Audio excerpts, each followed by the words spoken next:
Shalom, nous allons étudier le daf Yud Aleph dans Masechet Psachim, nous reprenons la fin du daf Yud Amud Bet, Umi Gaza Rabbi Yehuda. Est-ce que Rabbi Yehuda fait cette xéra? Je rappelle rapidement, là où nous nous trouvions, nous avions vu une marloquette si on a dépassé l'heure de l'entrée du Issour de Chametz et qu'on n'a pas fait l'abdika. Selon certains, on fait l'abdika. Selon Rabbi Yehuda, on ne fait pas l'abdika. On a expliqué que la raison pour laquelle on ne faisait pas l'abdika, c'est de peur justement qu'en recherchant, on tombe sur du Chametz, et que là, on se retrouve dans une situation plus dangereuse que si on ne le recherche pas et qu'on ne tombe pas dessus. La Gemara s'étonne. Est-ce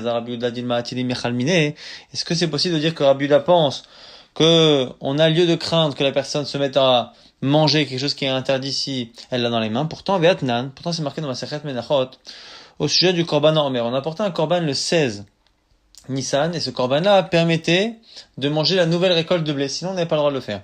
Mishikara Omer. Une fois qu'on a apporté l'ormer, yotzin, on sort, umos'im, shuker, roshalaim, she'em meleim, kemach, vekali, et c'est là qu'on sort la nouvelle récolte de kemach, de farine. Kali, ce sont des graines que l'on a grillées. Shtelo birsan chachamim, dit vrai, Rabbi Meir, et Rabbi Meir dit que même si les gens le faisaient, ce n'était pas la volonté de chachamim. Pourquoi? Parce que justement, on avait peur que si les gens se préparaient déjà cette récolte et qu'il l'avait dans les mains, on avait peur qu'il la consomme avant que le korban soit fait. Rabbi Yehuda omer, birsan chachamim asu. Selon Rabbi Yehuda, c'était autorisé par le chachamim. Velo kagaz Rabbi Yehuda, dilma tele mechal mine. Tu vois bien que Rabbi Yehuda ne craint pas que les gens transportent cette nouvelle récolte avant même que le korban soit fait, juste simplement parce qu'une fois que le korban sera fait, ils pourront directement le consommer, et donc il ne craint pas qu'avant cela, ils en consomment. La Gemara répond, Amar Rabba, Shane Chadash, Mitor Shelo Itartalo, et là l'idée qui touffe, Hu Zachor. La Gemara justifie, dit que la raison pour laquelle il n'y a pas là-bas dans le Issur Chadash, dans la nouvelle récolte de Xéra, c'est parce que comme cette nouvelle récolte, il y avait une manière particulière de l'accueillir. Il fallait cueillir à la main les épis de blé et non pas avec les outils habituels. Eh bien, cette manière de récolter faisait que la personne réalisait que c'était pas une récolte normale, donc il pouvait pas la consommer. La lui dit, Tifa, Trina Arkada, Maïka Memar. La Gemara dit, c'est vrai, mais ça c'est au moment où on récolte, mais après, une fois qu'on écrase ou qu'on nettoie les grains de leurs écorces, à quel moment ici on se rappelle que c'est une récolte différente et donc on devrait être tenté de prendre aussi. La Gemara le kasha trina berchaya deyad arkada al gavenapa. La Gemara non, pareil. Le fait de moudre, le fait de séparer les graines de leurs écorces, ça aussi on le faisait à la main, on le faisait en tout cas avec des outils différents. Et donc il y avait un chino du début jusqu'à la fin. C'est pour ça que Rabbi Yehuda là-bas n'interdit pas, parce qu'il y a quelque chose qui fait qu'on va se rappeler que c'est différent et que c'est interdit, alors que dans le cas du Chametz, on a peur que la personne en vienne, en faisant l'abdika, à manger du Chametz. La Gemara dit pourtant, il y a une Mishnah, Elatnan, Kotzrin, Beit Ashlachim, Sheba Amakim, Aval Logotchim. Il y a une Mishnah qui dit qu'on a le droit, dans les champs Beit Ashlachim, ce sont des champs irrigués, Sheba Amakim, donc d'autres, des champs qui sont dans des plaines là-bas, on a le droit, là-bas, d'être kotser, a priori normalement avec un ustensile, aval logotchim, mais on n'a pas le droit par contre de faire des gerbes de blé. Vokimna, et on a dit que cette Mishnah, c'est Rabbi Yehuda, qui est Rabbi Yehuda. Donc là-bas tu vois bien que il n'est pas du tout gozer, il n'y a même pas de chinois bichlal. Maïka le memar. Et là, Amar Abaye, chadash bedil mine, chames ou bedil mine, la Gemara préfère répondre au nom d'Abaye que c'est le type d'interdit qui est différent. La nouvelle récolte, les gens faisaient très attention de ne pas la consommer. Et donc les gens font tellement attention que les gens ne vont pas être amenés à transgresser l'interdit. Dans le cas de Chametz, moins. Amar Rava, de Rabbi Yehuda, Kashia, de Rabbanan, lo Kashia. Maintenant, Rava dit, je comprends pas. Il y avait effectivement une contradiction entre Rabbi Yehuda et Rabbi Yehuda. Qui Rabbi Yehuda, il est mahmir dans Chametz, de pas faire l'abdika, et dans Chadash, il est mekel. Mais Chachamim aussi se sont contredits entre les deux endroits. Donc la Gemara dit, et là, Rava dit dans autre chose. De Rabbi Yehuda, lo Kashia, et des Shaninan. Ce qu'on a dit, effectivement, c'est la bonne réponse pour Rabbi Yehuda, mais des Rabbanan a mis le kashav. Et pourquoi il n'y a pas de contradiction entre Chachamim? Parce que hu atzon mechazer alav le sorfo mechal kachel mine. Pourquoi selon Chachamim, au contraire, on a moins peur qu'il transgresse dans Chametz que dans Chadash? C'est parce que comme dans Chametz, il est en train de faire une recherche du Chametz pour le détruire, il est dans une démarche qui montre qu'il fait attention, donc il ne va pas être amené à le manger. Alors que dans le cas du Chadash, c'est pas évident.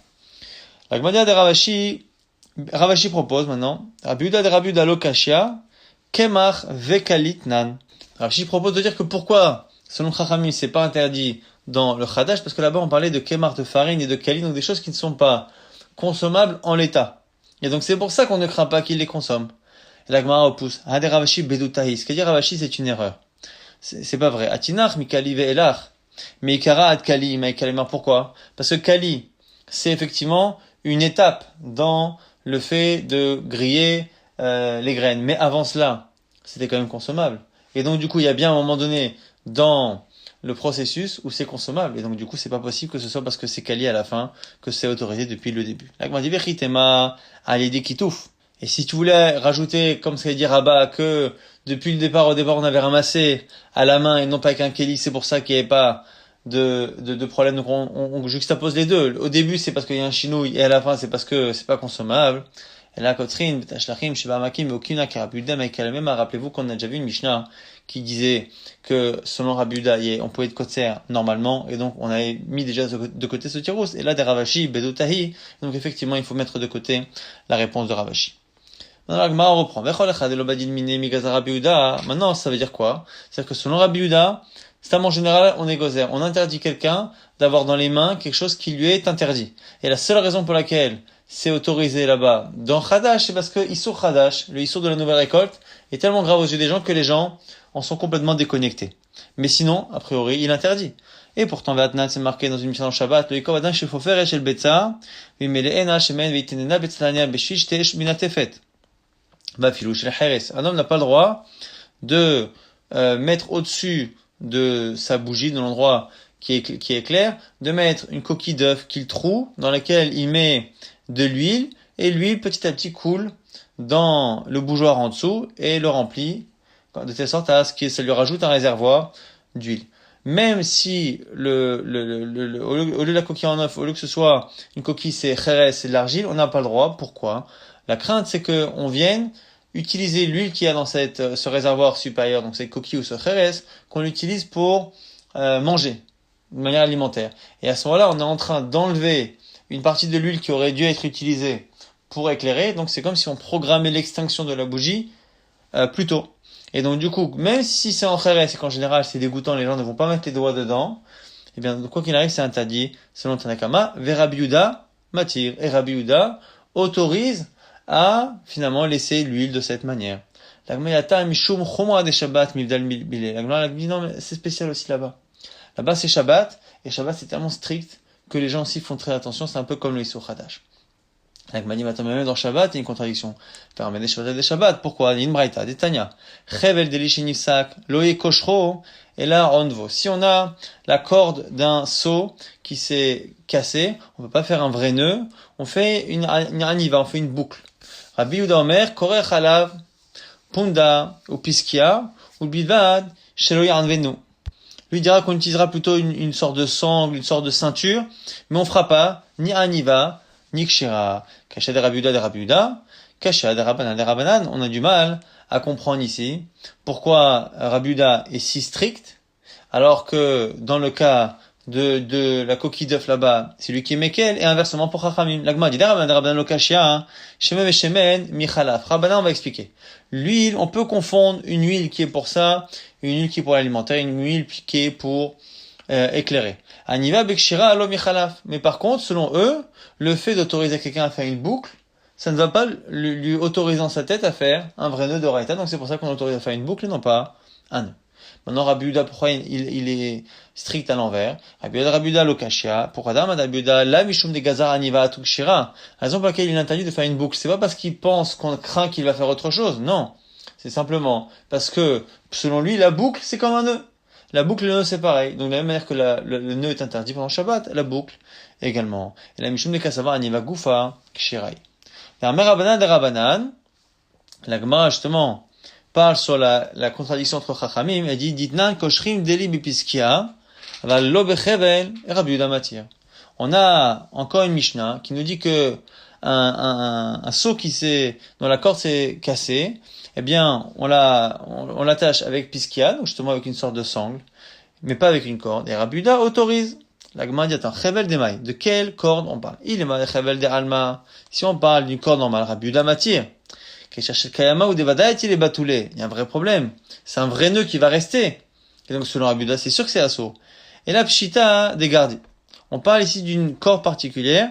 C'est une corde qui est utilisée par des artisans, donc en général des couturiers. Et celle-là, il va pas laisser cette corde parce elle a de la valeur. Et donc, comme le nœud ne va pas rester plus de quelques heures, en général, c'est autorisé pour un Shabbat. C'est pas un nœud qui va tenir. Les Gazrour, Ramanan, Chevel de Gardi, Atou Chevel d'Alma. Chachamim sont stricts parce qu'ils pensent que si tu autorises la corde du couturier, on risque de le faire avec une vraie corde. Et ça, c'est l'avis de Chachamim. Et donc, c'est un peu contradictoire parce qu'on voit bien qu'ils interdisent une corde pour une autre, mais que, a priori, entre la boucle et le nœud, ils pensent différemment. Là, dit in chevel bechevel mechalaf. On peut confondre une corde et une autre pour le même nœud, mais aniva bikshera lo mechalfa. Mais par contre, si pour une même corde, je fais une boucle, je ne vais pas finir par m'autoriser même un nœud compliqué. La Gemara reprend vechol echad ebadin miné. Le Kazar Rabbi Yehuda, donc t'es en train de dire finalement que quand il n'y a pas de issour très grave dans la tête des gens comme Shabbat ou comme Chadash, Rabbi Yehuda il est mahmir. Tanya, c'est marqué dans le Braïta, Bechor shachazodam, afilu humet ein makizinodam, dit vrai Rabbi Yehuda.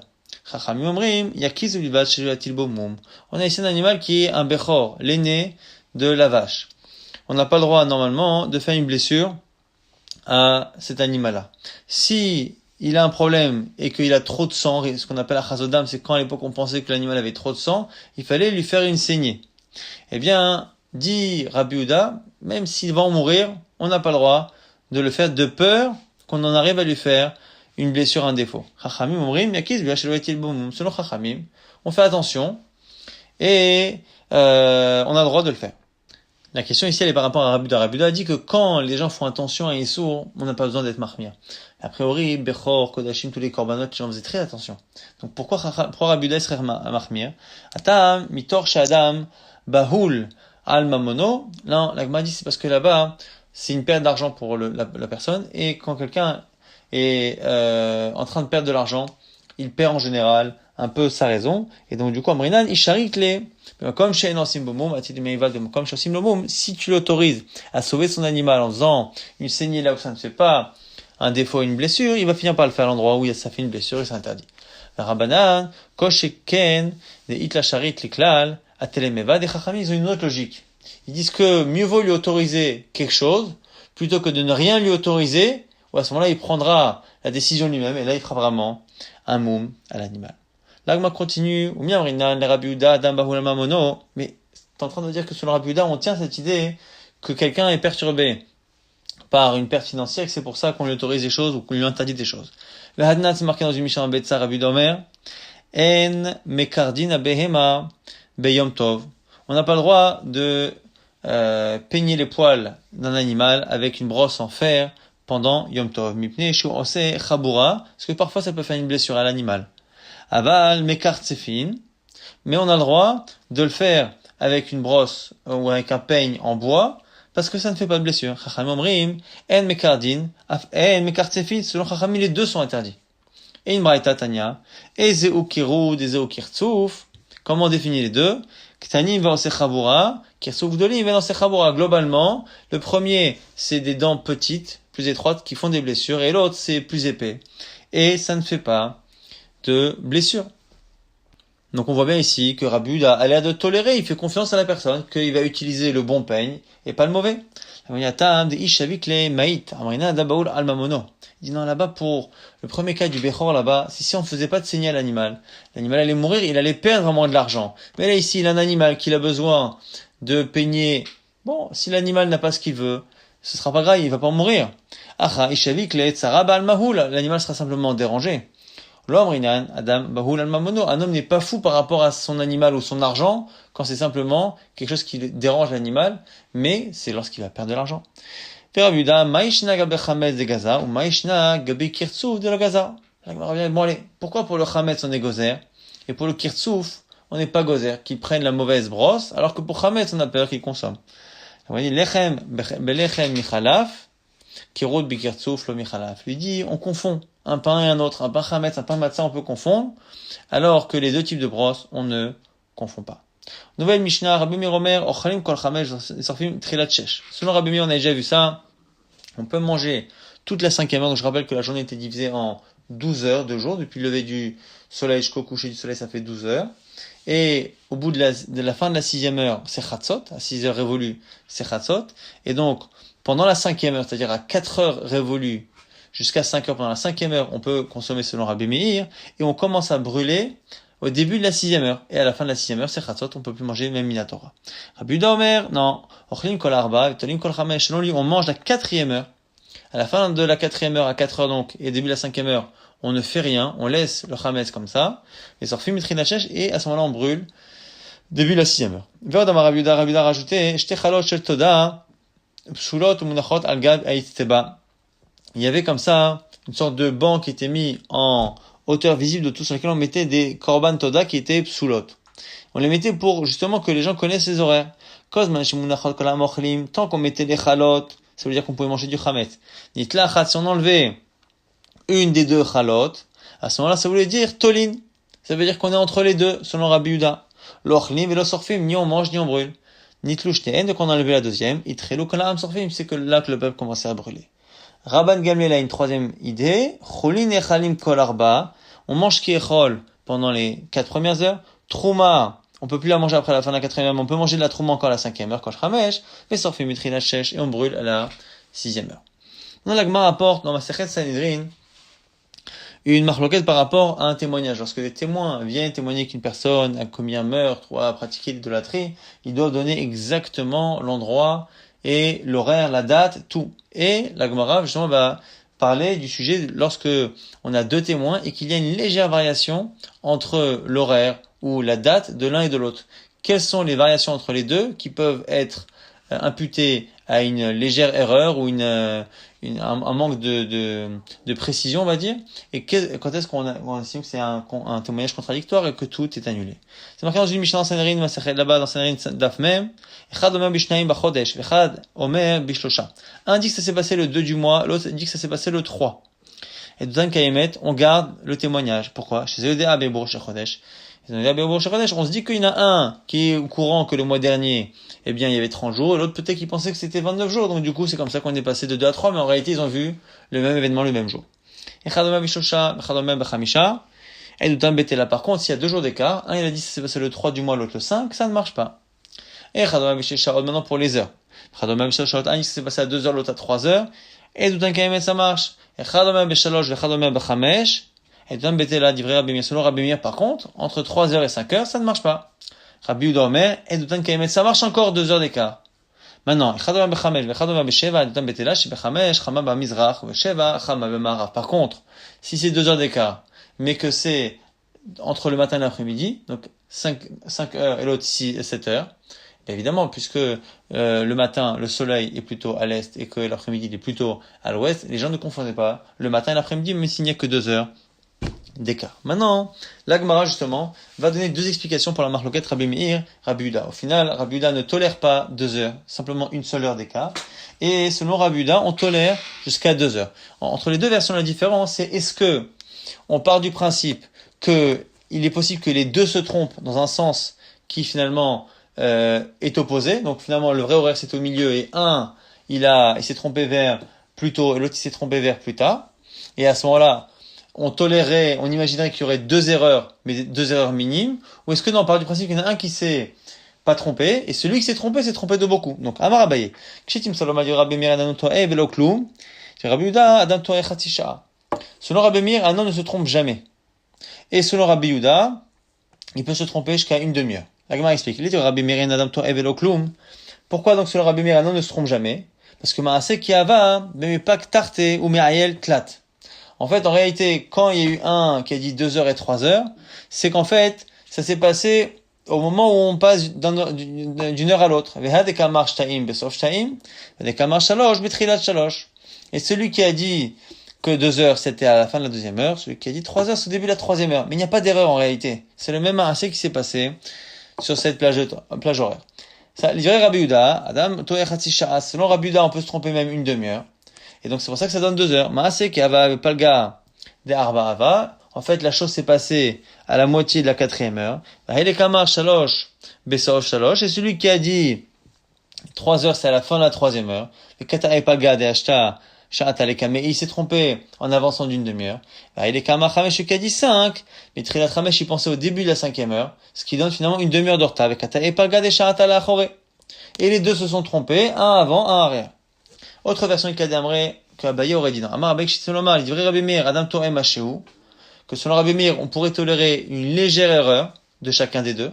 Il dit vrai Rabbi Yehuda, Adam Toem Besha'ou Mashéou, et selon Rabbi Yehuda, un homme peut se tromper de un peu plus d'une heure. Donc, les Rabbi Meir, Adam Toem Mashéou, Maaseki Ava, Obesosh Taim, Ava, Ibitrilat Shalosh. Donc, il n'y a qu'un seul qui se trompe dans cette deuxième version. Et donc quoi? Le Maasik s'est passé soit à la fin de la 2e heure, soit au début de la 3e, et un s'est trompé de peu, et l'autre pas du tout. Et c'est tout. Et selon Rabbi Yehuda, un homme se trompe d'une heure et quelques. Soit